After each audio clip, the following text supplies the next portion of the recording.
إيه هي البومودورو تكنيك؟ البومودورو تكنيك هي تقنية ابتكرها فرانشيسكو سيريلو، تهدف إلى تنظيم الوقت من خلال إنك تذاكر فترات قصيرة ولكن باستمرار. خطوات ببساطة هي إنك تحدد مهمة واحدة بس تكتبها على ورقة، بعدين تظبط المؤقت على 25 دقيقة، تخلصهم ارتاح 5 دقائق، وتكرر العملية دي 4 مرات. بعد ال4 مرات بترتاح راحة كبيرة 15 إلى 30 دقيقة.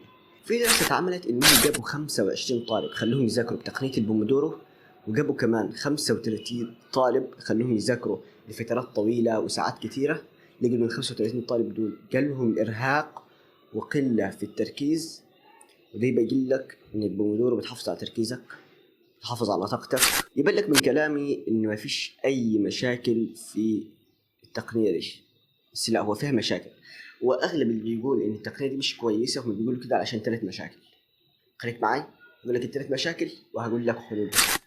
واول مشكله هي ان 25 دقيقه مش كفايه. المشكله اننا بنحسب ان 25 دقيقه دي قانون، لازم 25 دقيقه، بس لا، الموضوع مش كده. انت ممكن تمد في الوقت براحتك على حسب اللي يناسب المهمه بتاعتك، وعلى حسب اللي يناسب حالتك المزاجيه، على حسب اللي يناسب هل انت مرهق او نشيط، على حسب حالتك انت. فلو مش بيناسبك 25 دقيقة زود. اللي بالنسبة له إن الموضوع ده مشكلة، أنت اللي مضيق على نفسك. وتاني مشكلة واللي معظمنا بيقع فيها، إننا بندخل في الراحة بس ما بنعرفش نخرج منها. وغالبا لو أنت استخدمت التقنية دي قبل كده فأكيد وقعت في المشكلة دي ولو مرة واحدة يعني. السبب وراء الموضوع ده إننا بنمسك الموبايل في وقت الراحة.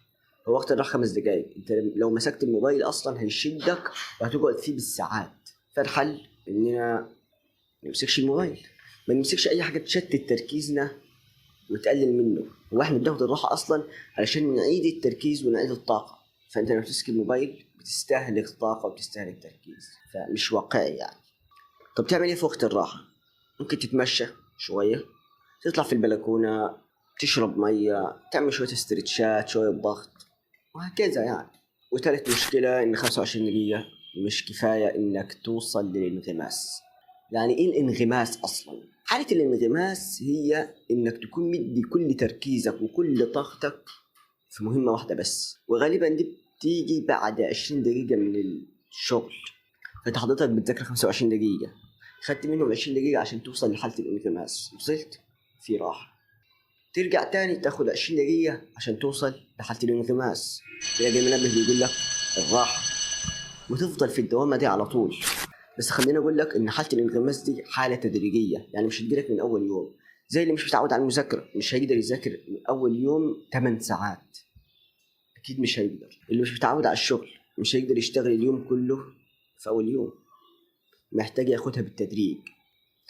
فلو أنت من النوع ده اللي هو ما بتقدرش تركز لفترات طويلة أو ما بتقدرش توصل لحالة الانغماس، ف25 دقيقة مناسبة جدا ليك. أما لو أنت من النوع الثاني اللي بتقدر تذاكر لفترات طويلة، تقدر تشتغل لفترات طويلة، فأنت زود في الوقت براحتك، قدامك من 0 ل60 زي ما قلنا. طب القاعدة دي مفيدة لمين؟ بص، هي مفيدة لكله أو تنفع مع كله، بس تختلف في الوقت. يعني 25 دقيقة أحسن للي ما بيعرفوش يركزوا لفترات طويلة، 60 دقيقة أو 45 دقيقة أحسن للي بيعرفوا يركزوا لفترات طويلة.